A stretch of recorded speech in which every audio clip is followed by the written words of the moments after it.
നമസ്കാരം, ഞാൻ doctor Kurian Thomas. അപസ്മാരത്തിലെ ഏറ്റവും സാധാരണമായി ചെയ്യുന്ന ഏറ്റവും പ്രധാനപ്പെട്ട ഒരു ടെസ്റ്റാണ് EEG അല്ലെങ്കിൽ ഇലക്ട്രോ എൻസഫലോഗ്രാം. തലയോട്ടിയുടെ പുറത്ത് പിടിപ്പിക്കുന്ന പല ഇലക്ട്രോഡുകളുടെ സഹായത്തോടെ തലച്ചോറിൻ്റെ ഉള്ളിലെ ന്യൂറോണുകളിൽ നിന്ന് വരുന്ന ഇലക്ട്രിക്കൽ ആക്ടിവിറ്റി റെക്കോർഡ് ചെയ്യുകയാണ് EEG ചെയ്യുന്നത്.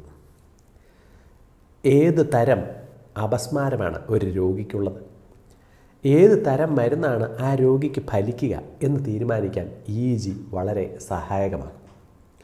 ഉദാഹരണത്തിന്, ഇത് ജനറലൈസ്ഡ് എപ്പിലെപ്സി, തലച്ചോറിനെ മുഴുവൻ ഒറ്റയടിക്ക് ഇലക്ട്രിക്കൽ ആക്ടിവിറ്റി ബാധിക്കുന്ന തരമാണോ, അതോ തലച്ചോറിൻ്റെ ഒരു ഭാഗത്തു നിന്ന് തുടങ്ങി മറ്റു ഭാഗങ്ങളിലേക്ക് പടർന്നു പിടിക്കുന്ന ഫോക്കൽ എപ്പിലെപ്സി ആണോ എന്ന് തീരുമാനിക്കുന്നത് പ്രധാനമായും EEG വഴിയാണ്.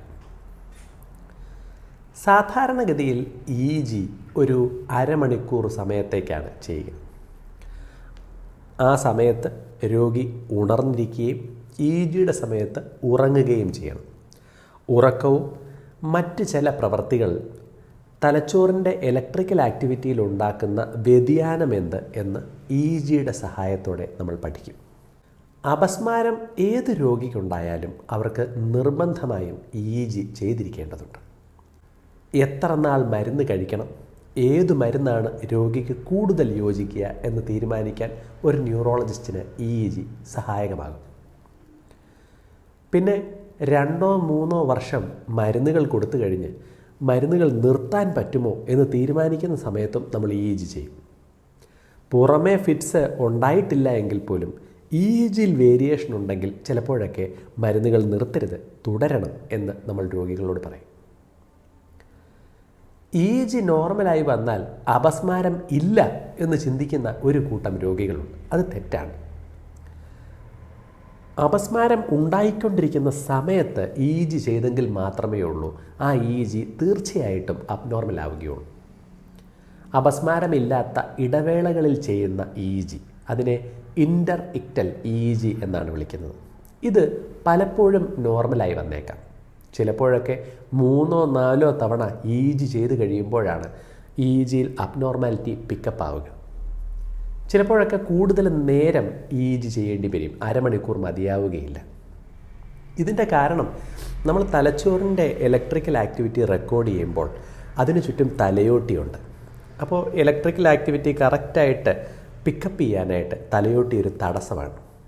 പോരാത്തതിന് തലച്ചോറിൽ ഒത്തിരി ആഴത്തിൽ നിന്ന് വരുന്ന ഇലക്ട്രിക്കൽ ആക്ടിവിറ്റി പുറമെയുള്ള ഇലക്ട്രോഡുകൾ കറക്റ്റായി പിക്കപ്പ് ചെയ്യണം എന്നില്ല. EEG എല്ലായ്പ്പോഴും അരമണിക്കൂറത്തേക്കല്ല ചെയ്യുക. ചിലപ്പോഴൊക്കെ ഏത് തരം ഫിറ്റ്സാണ്, എത്ര തവണ ഉണ്ടാകുന്നുണ്ട് എന്നൊക്കെ മനസ്സിലാക്കാൻ നമ്മൾ നീണ്ട സമയത്തേക്ക് EEG ചെയ്യും. 3 മണിക്കൂറോ 8 മണിക്കൂറോ. പിന്നെ ചിലപ്പോഴൊക്കെ എപ്പിലെപ്സി സർജറിയൊക്കെ ചെയ്യുന്ന രോഗികൾക്ക് ദിവസങ്ങളോളം വരെ നമ്മൾ EEG ചെയ്തേക്കാം. EEG രോഗിയുടെ വീഡിയോയുടെ ഒപ്പം ചെയ്യുന്നതിനാണ് വീഡിയോ EEG എന്ന് പറയുന്നത്. ഫിറ്റ്സ് ഉണ്ടാകുന്ന സമയത്ത് രോഗിയുടെ ശരീരത്തിൽ ഉണ്ടാകുന്ന മാറ്റങ്ങൾ എന്ത്, തലയെങ്ങോട്ടേക്ക് പോകുന്നു, കൈകാലുകൾ എങ്ങനെയാണ് ചലിപ്പിക്കുന്നത് എന്നൊക്കെ മനസ്സിലാക്കാനാണ് EEGയുടെ ഒപ്പം വീഡിയോ വെച്ച് ചെയ്യുന്നത്. അപസ്മാരത്തിന് മാത്രമല്ല EEG ചെയ്യുക, മറ്റു പല ഉപയോഗങ്ങളുമുണ്ട്.